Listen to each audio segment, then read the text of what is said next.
霊界通信小桜姫物語浅野麻三郎著21竜宮街道。しばらく湖水のへりを歩いているうちに山がだんだん低くなり、やがて湖水が尽きるとともに山も尽きて、広々とした少しうねりのある明るい野原に差し掛かりました。私たちはその野原を貫く細道をどこまでもどこまでも先へ急ぎました。やがて前面にやや小高い砂山の斜面が現れ、道はそのてっぺんのところに登って行きます。何やら由比ヶ浜らしい景色である。私はそんなことを考えながら、格別険しくもないその砂山を登り詰めましたが、さてそこから前面を見渡した時に、私はあまりの絶景に覚えずはっと行き詰まりました。砂山のすぐ真下が、縁も言われぬ美しい一つの入り江になっているのではありませぬか。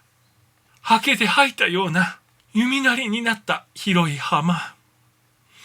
のたりのたりと音もなく岸辺に寄せる真っ青な海の水。薄絹を広げたような果てしもなく続く朝霞。水と空との溶け合うあたりにほのぼのと浮く遠山の影。それはさながら一幅の絵巻物を繰り広げたような、実に何とも言えぬ絶景でございました。明けても暮れても目にいるものはただ山ばかり。ひたすら修行三昧に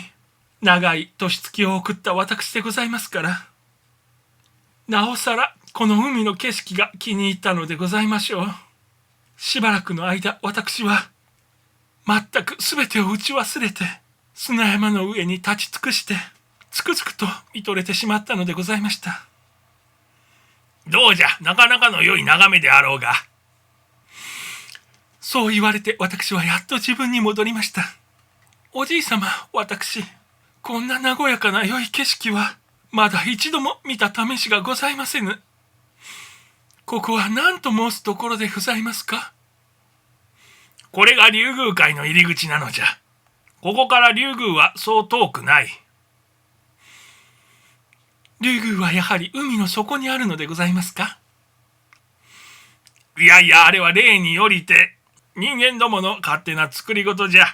乙姫様は決して魚の身内でもなければ、また人魚のおばさまでもない。が、もともと竜宮は理想の別世界なのであるから、作ろうと思えば海の底にでも、またその他のどこにでも作れる。そこが現世の作り付けの世界と大変に違う点じゃ。さようでございますか。何やらよくは腑に落ちかねましたが、私はそうご返事するより他に致し方がないのでした。さて、とおじいさんはしばらく経ってからいと真面目な面持ちで語り出ました。わしの役目はここまでそちを案内すればそれで済んだので、これから先はそち一人で行くのじゃ。あれ、あの入り江のほとりから少し左にそれたところに見ゆる真っ平らな街道。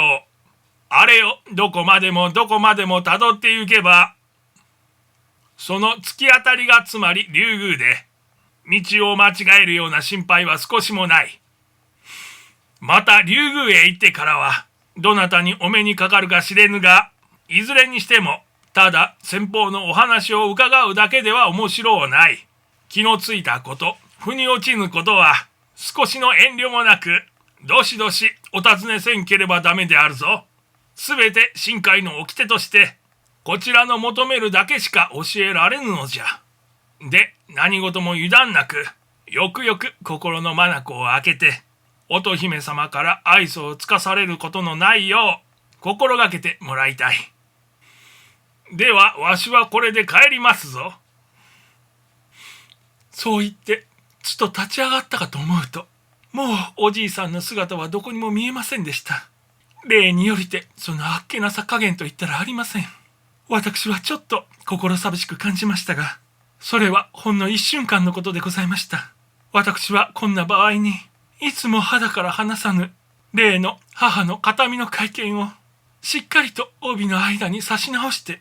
急いで砂山を降りて、おじいさんから教えられた通り、あの竜宮街道をまっすぐに進んだのでした。その後も私は幾度となくこの竜宮街道を通りましたが、何度通ってみても心地の良いのはこの街道などでございます。それは天然の白砂をば何かで程よく固めたといったような踏み心地で、足触りの良さと申したら類がありませぬ。そしてどこに一点の塵とてもなく、また道の両脇に程よくあしらった大小様々な植え込みも、実に何とも申し上げかねるほどきれいにできており、とても現世ではこんな素晴らしい道路は見られませぬ。その街道がどのくらい続いているかとお尋ねですか。さあ、どれくらいの道のりかはちょっと見当がつきかねますが、よほど遠いことだけは確かでございます。街道の入り口のあたりから前方を眺めても、霞が一体にかかっていて、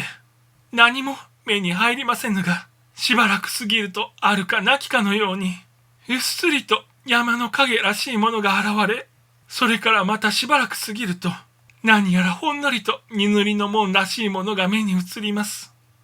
その辺からでも竜宮の御殿までは、まだ半道くらいはたっぷりあるのでございます。何分絵心も何も持ち合わせない私の力では、何の取り留めたお話もできないのが、大変に残念でございます。あの美しい道中の眺めの、せめて10分の1なりとも、皆様にお伝えしたいのでございますが、